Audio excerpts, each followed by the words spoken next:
Every few weeks, senators from many different states across the United States are briefed on issues of national security.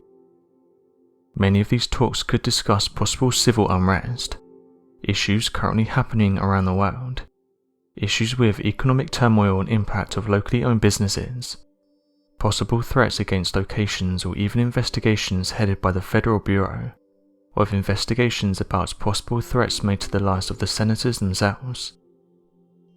With all of the recent issues plaguing the United States, you can imagine why senators would be on the edge during any briefs on issues of national security that require immediate attention, as well as the seriousness associated with such meetings. However, nothing could have prepared them for the strange national security debriefing featuring senators from all across the country. They alerted them that the United States Defense Department claimed to have captured a craft that is not from this world. The United States Department of Defense will often hire private contractors for the purpose of independent review, labor otherwise not available under the government's control, or just for the express purpose of increased personnel without the legal responsibility of said hire labor, with the freedom to engage in plausible deniability. For astrophysicist Eric W. Davis, this appeared to be the primary reason as to the purpose for his hiring for a clandestine Pentagon UFO project, known as the Unidentified Aerial Phenomenon Task Force. According to the astrophysicist Eric W. Davis in the account he provided to the New York Times, the scientist was engaged with the UFO investigation team since 2007, being an integral piece in the now declassified and discontinued UFO program known as the AITIP, an acronym for the Advanced Aviation Threat Identification Program. For those that are unaware of the AITIP, back in 2007 the Department of Defense began developing a UFO research program, tasked with gathering information regarding unidentified flying objects, and conducting research as to the observed aircrafts, their origin and their technological prowess. The research group was quickly budgeted with $22 million in support, and a team of military intelligence officials, researchers, and the highest levels of security clearance.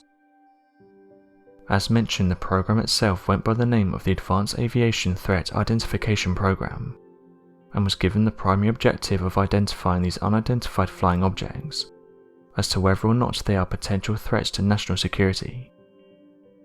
It didn't take long for the team to gather a wide variety of strange sighting reports made by pilots from all across the country, including associated data like camera footage and radar information, while attempting to match these sightings with known international aircraft signatures. Expecting to find explanations to these crafts and their origin, after the gathered data was compiled, it became rather obvious that this would not be the case. In fact, many of the researchers involved in the program regarded these UFOs as having no earthly origin, and displaying behavior that couldn't be explained. This could very well be the closest the Department of Defense will ever come to admitting the viability of extraterrestrial crafts, without directly saying it.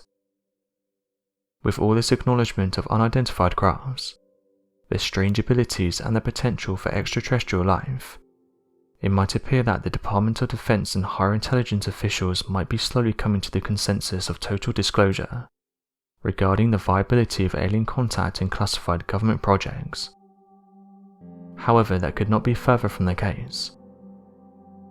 According to Nate Jones, the director of the Freedom of Information Act, he claims that the footage shown and provided was never officially declassified, and that there are potentially many files that are still yet to be declassified that have not gone through the proper channels. In fact, it almost appears to be the initial cause for the declassification of certain files to begin with was due to a potential leak of information, and this originated from inside the Pentagon. As Nate Jones clarifies the following: "It looks very strongly like these weren't released through any proper DoD declassification channels." When referring to the shown footage in declassified reports, the Department of Defense has also taken a stand by saying the following: "The official who is authorized to release this video on behalf of the Department of Defense did not approve the release of this video." The Pentagon is also referencing a study made back in the 1950s by the Central Intelligence Agency's Psychological Board, of which concluded that the public's potential reaction to UFOs could cause an instance of mass hysteria, which constituted a national security threat.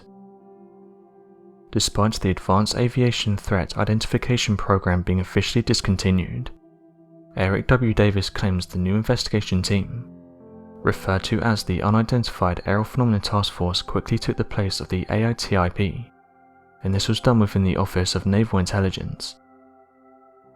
A declassified Senate committee report surrounding the program also detailed the purpose of the team was to completely standardize the program, and the reports on all sightings of unexplained aerial vehicles all across the United States. As mundane as the collection of reports surrounding unidentified flying objects might be, this was not the only goal and accomplishment of the secret investigation team. According to Eric Davis, the astrophysicist claims the United States Department of Defense is in possession of a recovered off-world vehicle that is verifiably not made on our planet. His story, detailed in the New York Times, claims that Davis was tasked with giving classified briefings to Defensive Department agencies, the Senate Armed Services Committee and the Senate Intelligence Committee last October. During multiple instances of recovered materials from extraterrestrial events, Davis details he was unable to determine the sources of the materials that made up the recovered artifacts, most likely being off-world metals, materials that could not have been terrestrial in nature. Interestingly, following the supposed claims of briefings to the Senate Intelligence Committee, the Intelligence Authorization Act was passed by the Senate, which orders the program to report at least a fraction of its findings to the public within 180 days after the passing of the Act. This could very well mean that within the next 6 months, eventual disclosure of the project and the advanced recovered extraterrestrial materials will slowly be released to the general public at large. Although skeptics have been quick to claim that Eric W. Davis is nothing more than a fraud making outrageous claims, key figures have also come forward to address the claims by Davis, including the former director of the Pentagon's AITIP program, Louis Elizondo. Additionally, in regards to the program and the ties to the passing of the Intelligence Authorization Act, former Senate Majority Leader Harry Reid commented that he'd been involved in the effort, and hopes that the UFO investigation program will seek further evidence of potential recoveries of extraterrestrial crafts. Even the acting chairman of the Senate Select Committee on Intelligence, Marco Rubio, provided an official statement in which he believed the following: "Maybe there is a completely sort of boring explanation for it, but we need to find out." Expressing concern that the increased reports of unidentified crafts over American military bases is definitely seen as a threat to the national security of the United States. Although Marco Rubio believes the sightings could be attributed to a possible technological leap made by China or Russia, Eric Davis and Louis Elizondo are far more certain of the crafts originating from an off-world source. Across several interviews for mass media news outlets, Louis Elizondo claimed that not only did these crafts exhibit behaviors that appeared to defy the very laws of aviation, but that these crafts were found to be 100% not man-made, and were out of the scope of human capabilities.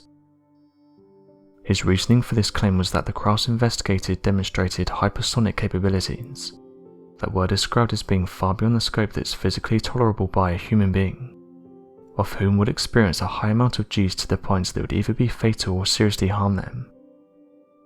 This meant that whoever or whatever was piloting these aircrafts appeared to be non-human. Not only this, but the technological developments of the crafts also made it very apparent that the creation of these unidentified flying objects were vastly superior to anything man-made. Louis Elizondo describes in one of his many reports regarding the subject matter as saying the following: "There is a lot we really don't know. We have identified anomalous aircrafts, craft that does not have any obvious flight surfaces, forms of propulsion and maneuvering in ways that include extreme maneuverability beyond the healthy G-forces of anything biological, low observability and positive lift. These aircraft, will call them aircraft, display capabilities not in the US arsenal or any other militaries. The methods used to determine whether or not these crafts were threats to national security circled around where these crafts were seen, the technology the craft used and its abilities to be used in warfare. Using these simple metrics, it became apparent to the researchers that not only were these unidentified flying objects a threat, but they demonstrated technological prowess that could not be matched if a fight ever played out. Though many of the UFOs were spotted at random locations across the country, a small minority of these crafts were found located near US nuclear missile bases, flying through restricted airspace and hovering close to residential locations. It appeared that wherever these crafts wanted to go, they could easily find their way to their targeted location, regardless of measures taken to restrict airspace. Whenever these crafts were intercepted by military jets, they would either take off at speeds that were vastly superior to state-of-the-art jets, or would slowly fade away and disappear entirely. This meant there was no way to intercept these crafts, or even engage in a dogfight if the event was necessary. Essentially, it was determined that not only were these crafts an obvious threat to national security, but that we are completely powerless to stop them from performing any action. This finding urges the DoD to treat the existence of these crafts not as random sightings and made-up accounts, but as genuine worries and threats that must be actively defended against, and analyze in attempts to reverse engineer the mechanisms behind the crafts, and to devise ways to deactivate them, and prepare for an eventual confrontation with the unidentified crafts. So what do you think of this interesting theory that perhaps humanity is far older and far more advanced than we could ever have imagined? Be sure to leave your questions and answers in the comment section below, and help us by growing this community while working to solve these unexplained mysteries. Thank you for watching, and don't forget to subscribe for more videos.